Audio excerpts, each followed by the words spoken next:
या देवी सर्वभूतेषु महागौरीरूपेण संस्थिता नमस्तस्यै नमस्तस्यै नमस्तस्यै नमो नमः।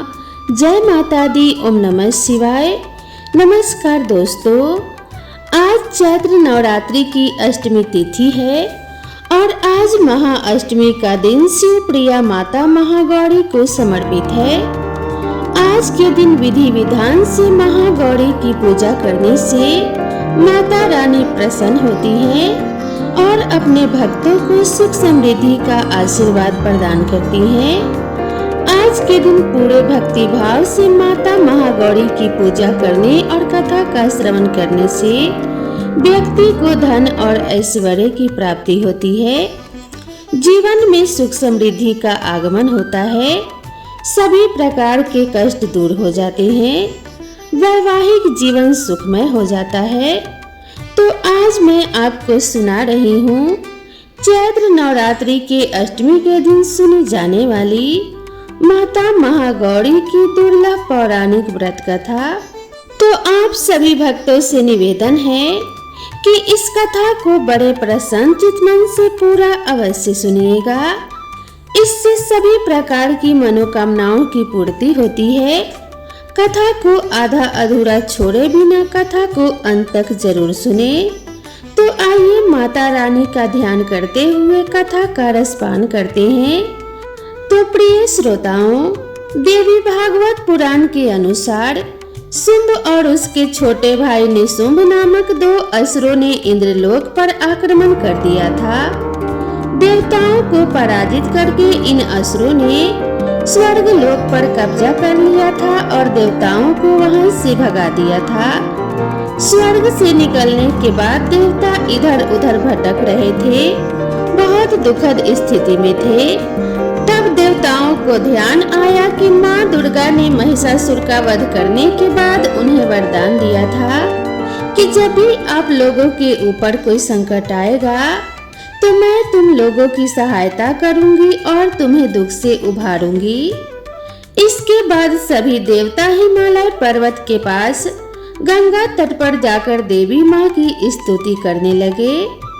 इधर भगवान शिव देवताओं का हाल जानते थे कि केवल माता पार्वती ही देवताओं को कष्ट से मुक्ति प्रदान कर सकती हैं।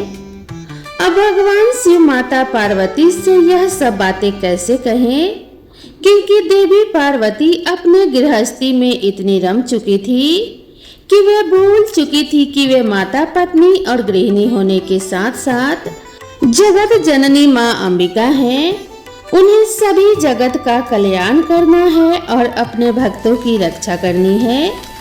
अब इसके लिए भगवान शिव ने माता पार्वती को व्यंग करते हुए कहा, देवी आज तो तुम काली की तरह लग रही हो, तुम्हारा गौरव कहाँ गया? जब से तुम काली का रूप धारण की थी तब से तुम्हारी काया धूमिल हो गई है। भगवान शिव के इस मजाक से देवी पार्वती नाराज हो गई और कहा, आपने मुझे काली क्यों कहा? मैंने तो सोचा था कि आप मुझे हर रूप में प्रेम करते हैं, किंतु आज आपने मेरा उपहास किया। अब मैं आपको गोरी होकर दिखाऊंगी। गौर वर्ण प्राप्त करने के लिए माता पार्वती हिमालय पर तपस्या करने चली गई। तपस्या भी उन्होंने भगवान शिव की। भगवान शिव उनके तपस्या से प्रसन्न हुए और कहा, तुम गंगा स्नान करके आओ, इससे तुम्हें गौर वर्ण प्राप्त होगा। प्रिय भक्तों, शुंभ और निशुंभ का वध करने के लिए भगवान शिव ने यह लीला रची थी। जब माता पार्वती गंगा स्नान कर रही थी तभी सभी देवता भी आदि शक्ति की आराधना कर रहे थे। माता पार्वती ने देवताओं से पूछा, आप सभी किसकी स्तुति कर रहे हैं और आपके ऊपर क्या विपत्ति आई है?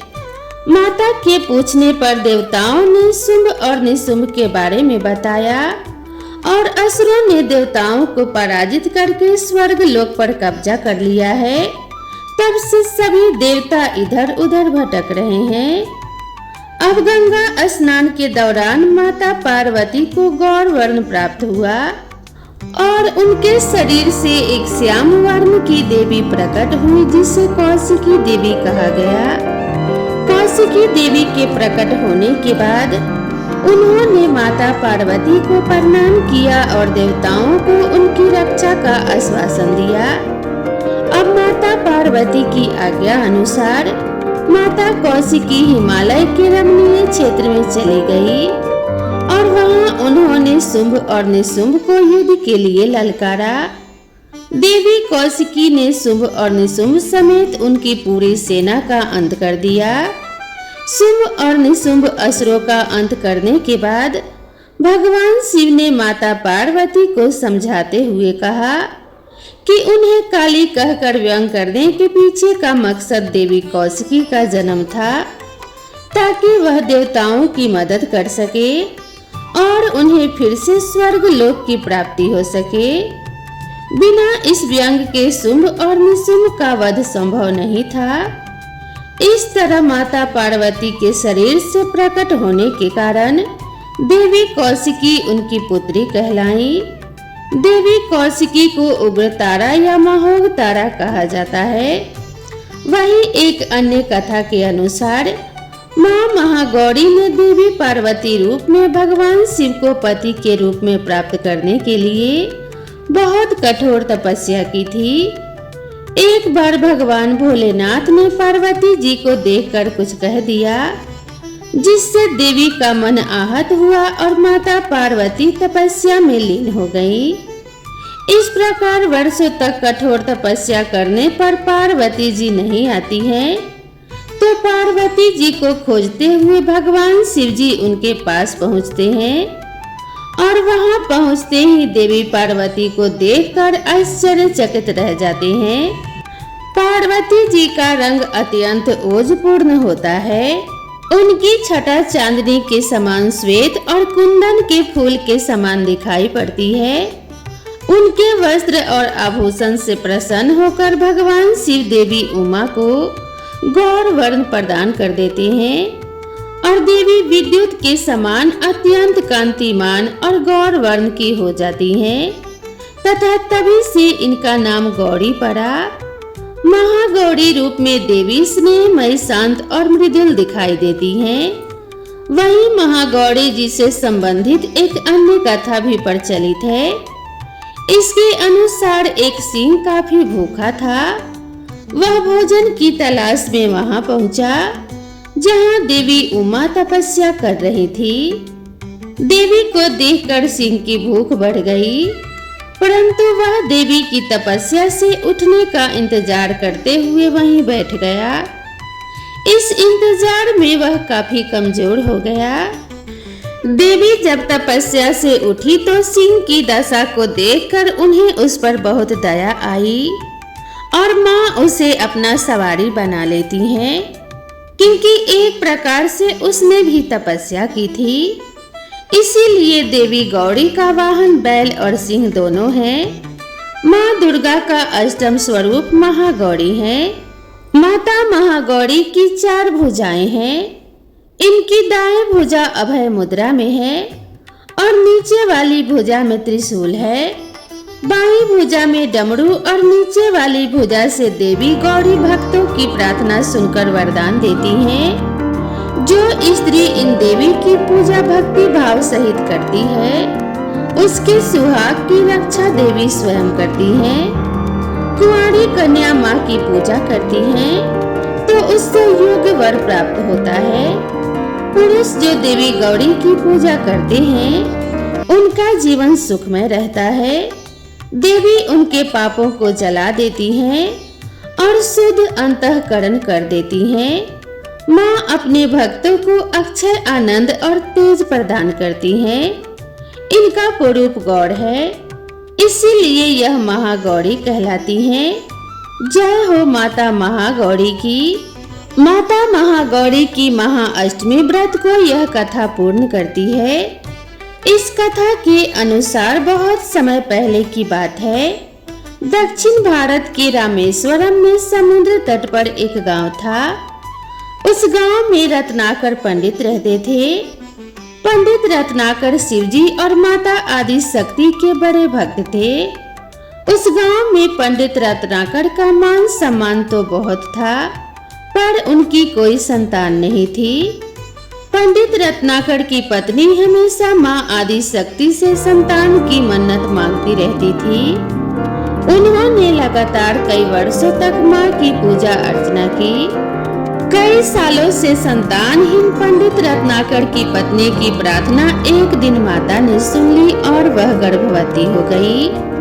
तो एक रात पंडित रत्नाकर के सपने में एक बालिका ने आकर कहा, मैं तुम्हारे घर में आ रही हूँ, पर मेरी एक शर्त है। मैं जो कुछ करना चाहूँ तुम मुझे रोकोगे नहीं। पंडित रत्नाकर को यह आभास हो गया था कि माँ आदि शक्ति के सतरज और तन को दिखाने वाली 3 रूप महासरस्वती, महालक्ष्मी, महादुर्गा ने मिलकर ही इस कन्या का रूप लिया है।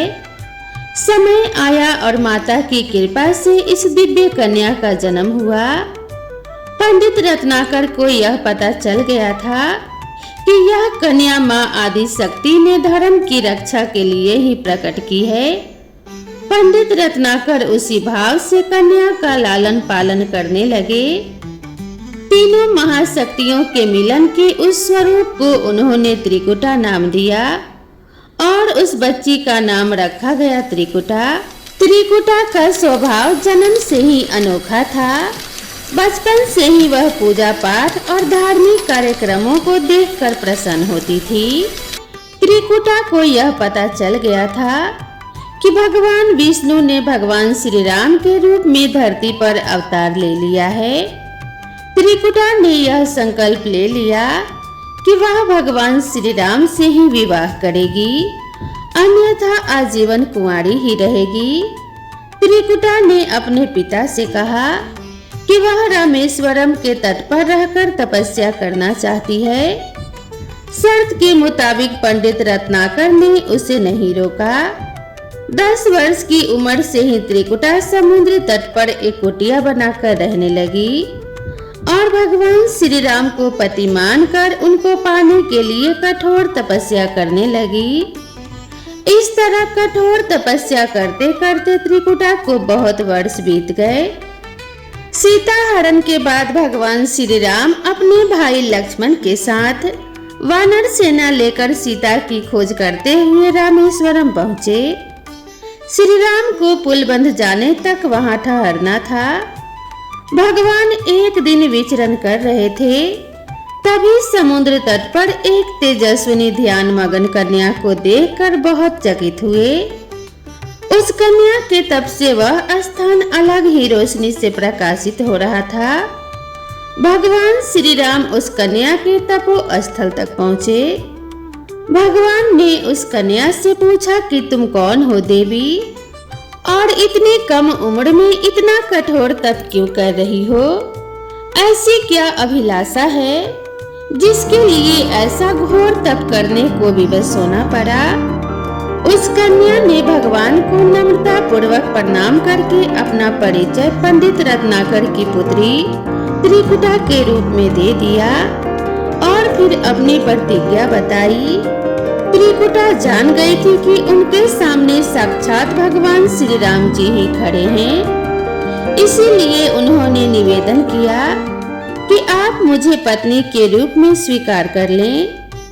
इस पर भगवान श्री राम ने कहा कि हे देवी, यह तो संभव ही नहीं है। मैं एक ही पत्नी के संकल्प से बंधा हूँ। अपनी पत्नी के अपहरणकर्ताओं को दंड देने के लिए यहाँ तक सेना सहित आया हूँ। त्रिकुटा को यह सुनकर बड़ा ही दुख हुआ। त्रिकुटा ने अपने कठोर तप का वास्ता दिया और भगवान से विवाह करने की पुनः याचना की। त्रिकुटा ने कहा, प्रभु, क्या मेरा यह तप व्यर्थ हो गया? मेरे तप में क्या वह शक्ति नहीं है कि मैं आपको प्राप्त कर सकूं? मेरा तप अभी तक कम हो तो मैं इससे और कठोर तपस्या करूंगी और तब तक जारी रखूंगी जब तक आप मेरी अभिलाषा पूर्ण न कर दें या फिर मेरी अभिलाषा पूरी नहीं हो जाती। भगवान श्री राम ने कहा कि हे देवी, जब मैं सीता का पता लगाकर लौटूंगा तब तुम्हारे पास जरूर आऊंगा। यदि तुम मुझे पहचान लोगी तो मैं तुम्हारी इस बात पर सही निर्णय करूंगा। त्रिकुटा को इस बात से बड़ी ही प्रीत हुई कि उनका तप सफल हुआ। भगवान ने उन्हें वचन दिया, अब उन्हें अपने स्वामी की प्रतीक्षा में सफल होना है। इस प्रसन्नता के भाव से भरकर त्रिकुटा का उत्साह और भी बढ़ गया। त्रिकुटा ने और कठिन तपस्या करना शुरू कर दिया। उनके तप का प्रभाव ऐसा था कि उनकी कुटिया के आसपास का पूरा क्षेत्र एक अलग ही प्रकाश से प्रकाशमान होता था।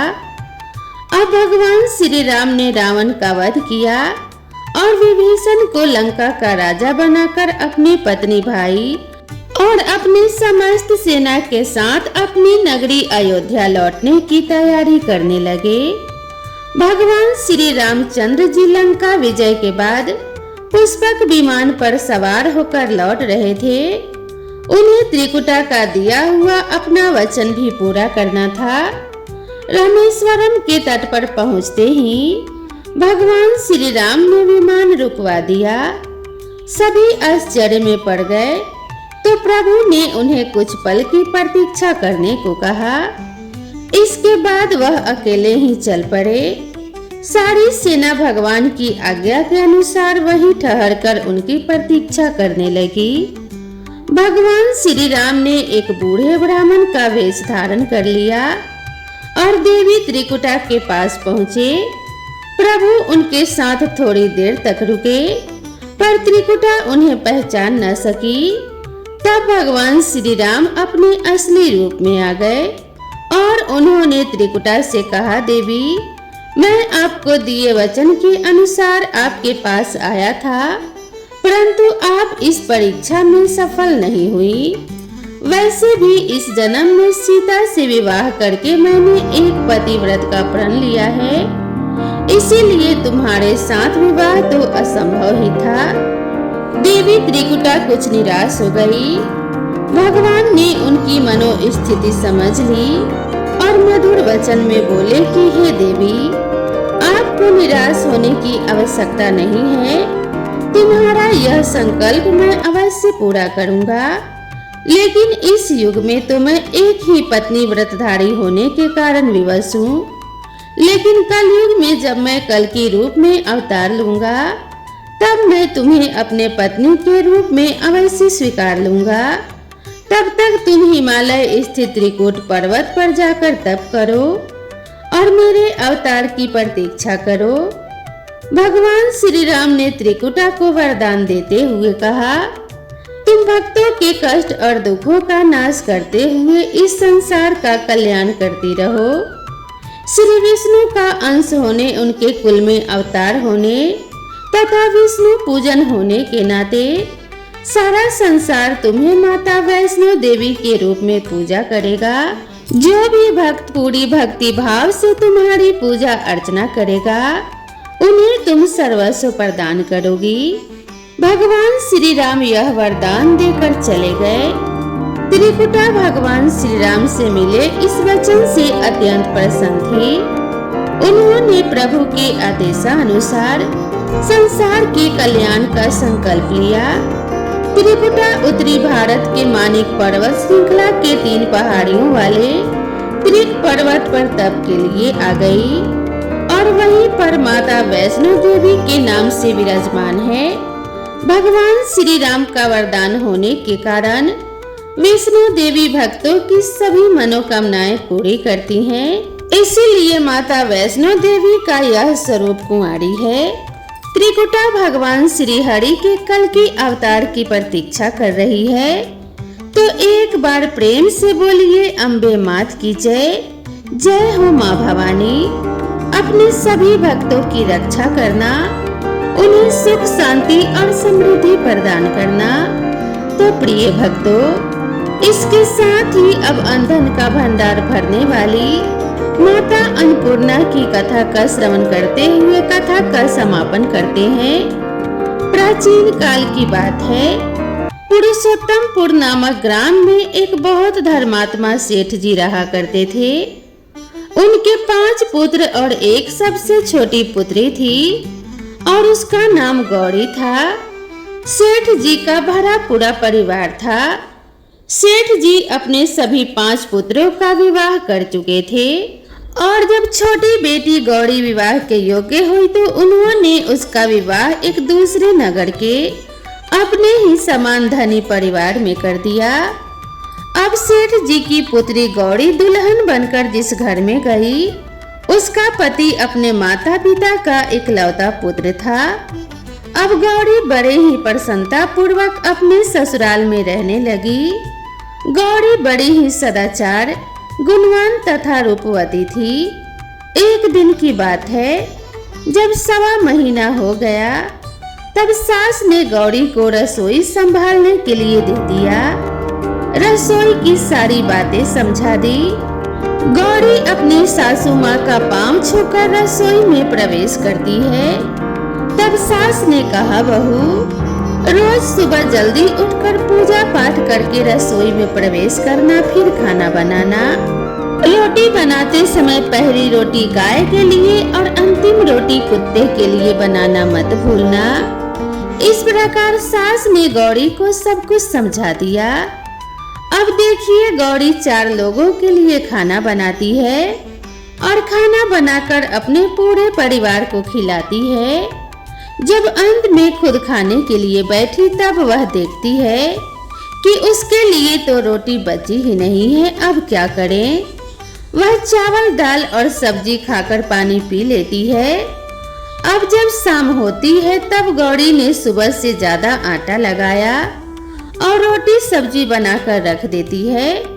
जब रात्रि में सब लोग खा लेते हैं तो फिर से जब गौरी खाना खाने के लिए बैठी और रोटी का डब्बा खोलती है तो उसमें एक भी रोटी नहीं थी। यह देखकर उसे बड़ा ही आश्चर्य होता है कि उसने तो सुबह से भी ज्यादा आटा लगाया था, लेकिन रोटियां बची ही नहीं। अब वह सिर्फ सब्जी खाकर पानी पीकर सो जाती है। अगले दिन फिर उसने कल से 2 गुना ज्यादा आटा लगाया और रोटियां बनाई, लेकिन फिर से उसे रोटी नहीं मिली। सभी रोटियां खत्म हो गई थी। अब उस दिन भी आधे पेट खाना खाकर ही उसे रहना पड़ा।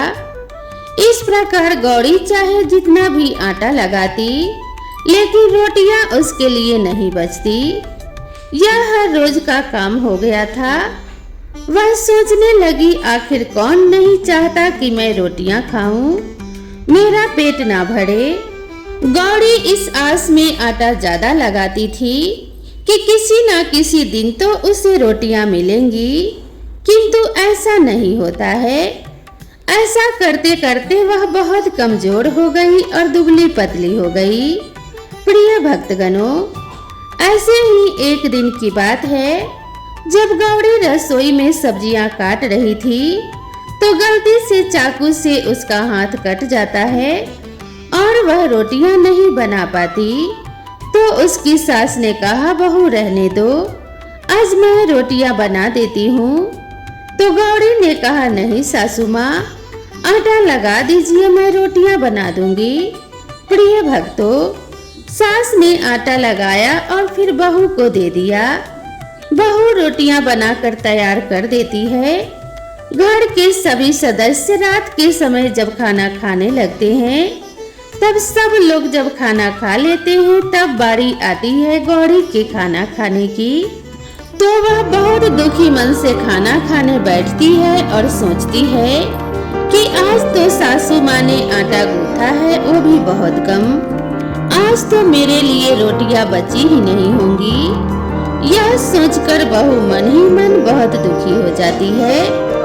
किंतु जब वह रोटी के डब्बे को खोलती है तो उसने देखा कि उसमें 4-5 रोटियां पड़ी है। यह देखकर बहू बहुत खुश होती है। अब क्या था, ऐसे ही 7 दिनों तक बहू की सास ने आटा गूंथा और बहू रोटियां बनाती थी। इन 7 दिनों में बहू ने भर पेट खाना खाया। जब 8वां दिन आ गया तब सास ने कहा, गौरी क्या है, मैं आज आटा गूंथ दूं या फिर तुम आटा गूंथ लोगी? गौरी ने कहा कि नहीं सासू माँ, मेरा हाथ अब ठीक हो गया है, मैं आटा गूंथ लूंगी। प्रिय भक्तों, उस दिन गौरी ने आटा गूंथा और रोटियां बनाई, सबको खाना प्रेम पूर्वक खिलाया। जब उसके खाने की बारी आई तब उसने देखा कि रोटी डब्बे में तो है ही नहीं, पूरी रोटी खत्म हो गई है। यह देखकर बहू गौरी बहुत आश्चर्य में पड़ जाती है। वे सोचती है जब तक सासू माँ ने आटा गूंथा था तब तक तो मुझे रोटियां मिलती थी, लेकिन जब से मैं आटा गूंथने लगी तो मुझे रोटियां मिलती ही नहीं, जबकि सासू माँ मुझसे बहुत ही कम आटा गूंथती थी। इसके बाद भी पूरा परिवार उसमें खा लिया करता था। ऐसी क्या बात है? यह सारी बातें सोचकर गौरी बहुत ही परेशान हो जाती है और फिर दिन भर दुखी रहती है। एक दिन की बात है, गौरी के पति ने गौरी से पूछा, गौरी तुम इतना उदास क्यों रहती हो? इतना सारा धन संपत्ति तुम्हारा ही तो है, तुम्हें रोकने टोकने वाला कोई भी नहीं है। तुम अपने मन से अपने पसंद का भोजन बनाकर खा सकती हो। तुम दिन पर दिन इतनी कमजोर कैसे होती जा रही हो? गौरी ने लाज और संकोच से अपने पति को कुछ नहीं बताया। तब उसके पति ने सोचा कि शायद उसके पत्नी को उसके माता पिता की याद आ रही है। इसीलिए अगले दिन गौरी का पति अपने माता पिता से कहता है कि पिताजी, मुझे लगता है कि गौरी को उसके माता पिता की याद आ रही है, मैं उसे उसके मायके ले जाकर सबसे मिलवा लाता हूँ। अपने बेटे की बात सुनकर गौरी के सास ससुर तैयार हो जाते हैं और उसे जाने की अनुमति दे देते हैं और कहते हैं, बेटा, यदि बहू को अपने माता पिता से मिलकर प्रसन्नता होती है तो अवश्य ही तुम उसे उसके मायके ले जाओ। अब गौरी का पति अपने पत्नी को लेकर उसके मायके जाता है। दामाद और बेटी को देखकर उनका बहुत ही आवभगत होता है। तरह तरह के व्यंजन बनाए जाते हैं, खिलाए जाते हैं और बहुत सेवा सत्कार होता है। उसी दिन रात में समय मिलने पर गौरी की माँ ने अपने बेटी को कोने में ले जाकर पूछा, पुत्री तुम इतनी दुबली पतली कैसे हो गई? तुम बहुत ही कमजोर दिख रही हो, क्या बात है? तुम्हें कौन सी बातें खाए जा रही हैं? क्या तुम्हारे ससुराल वाले तुम्हारी चिंता नहीं करते? क्या तुम्हें दुख देते हैं? या फिर ऐसी कौन सी बात है जिससे तुम्हारी यह दशा हो गई है? अपनी माँ की बात सुनकर गौरी अपनी सारी परेशानी, सारी चिंताएं सब कुछ बताती है। अपनी बेटी की बात सुनकर गौरी की माँ ने कहा, बेटी, हमें लगता है कि माँ अन्नपूर्णा तुमसे नाराज हो गई है। इस विषय में तो मैं कुछ नहीं कर सकती, लेकिन तुम्हारे ससुराल में हमारा बोलने का कोई अधिकार नहीं है। इसीलिए मैं तो कहूँगी कि तुम यहाँ से जाने के बाद इस विषय में अपने सास और ससुर से बात करना, वही कुछ हल बताएंगे और तुम्हारी समस्या का समाधान होगा। बेटी, माँ अन्नपूर्णा जिससे नाराज होती है उसके साथ ऐसा ही होता है। अब अपनी माँ की बातें सुनकर गौरी निश्चय करती है कि वह सारी बातें अपने सासू माँ से कहेगी। अब जब सुबह का समय होता है तो गौरी अपने माता पिता से विदाई लेकर अपने ससुराल आ जाती है। ससुराल आने के बाद वह अपने सास और ससुर और पति से सारी बातें कह सुनाती है। वह कहती है, माँ जी, जब से मैंने रसोई संभाला और खाना बनाती हूँ तब से मुझे एक भी दिन रोटियां नहीं बचती। मैं बिना खाए ही सो जाती हूँ। कभी कभी तो पानी पीकर सो जाती हूँ और कभी कभी चावल सब्जी खाती हूँ। रोटी तो मुझे मिलती ही नहीं है। और माँ जी, आपको याद है जब मेरा हाथ कट गया था तब आप उस समय आटा गूंथा करती थी और वह भी बहुत कम मात्रा में। फिर भी मुझे रोटियां बचा करती थी और मैं भर पेट खाना खाती थी। लेकिन अब जब मेरे हाथ का घाव ठीक हो गया है, तब से मैं फिर से आटा गूंथने लगी और रोटियां बनाने लगी। अब मुझे फिर से रोटियां नहीं बचती, मैं आधे पेट ही खाना खाती हूँ। अपनी बहू की बातें सुनकर सास को सब कुछ समझ में आ गया। उसने कहा, बहू यह शायद मेरी ही गलती है। मैंने तुम्हें सब कुछ बताया, सब कुछ सिखाया, लेकिन एक बात तो बताना ही भूल गई। ऐसा कहकर सास अपने बहू का हाथ पकड़कर रसोई में ले जाती है। एक परात में आटा निकालकर उस आटे को अच्छे से गूंथती है। गूंथने के बाद उस गूंथे हुए आटे पर अपनी उंगलियों के 5 छाप लगा देती है और कहती है, बहू यह माता अन्नपूर्णा का छाप होता है, उनका चिन्ह माना जाता है। आटा लगाने के बाद कोई भी स्त्री इस तरह छाप लगाती है तो उसके घर में बरकत होती है। इसका अर्थ यह है कि माँ अन्नपूर्णा की कृपा सभी परिवार वालों पर बरसे और कोई भी सदस्य भूखे पेट ना सोए। बहू मैं तुम्हें ऐसा बताना भूल गई, आज से तुम आटा लगाते वक्त आटे पर अपने 5 उंगलियों का छाप छोड़ देना और माँ अन्नपूर्णा तुम्हारे ऊपर अवश्य ही कृपा करेंगी। तुम कभी भी खाली पेट या भूखे पेट नहीं सोओगी। यह बरकत का चिन्ह होता है। अब अपने सासू माँ की बात सुनकर बहू हर रोज आटा गूंथती है और फिर उस पर अपने 5 अंगुलियों की छाप छोड़ देती है और फिर रोटियां बनाती है। अब बहू को भी हर रोज रोटियां मिलने लगी। वह भी भरपेट भोजन करने लगी और स्वस्थ हो गई।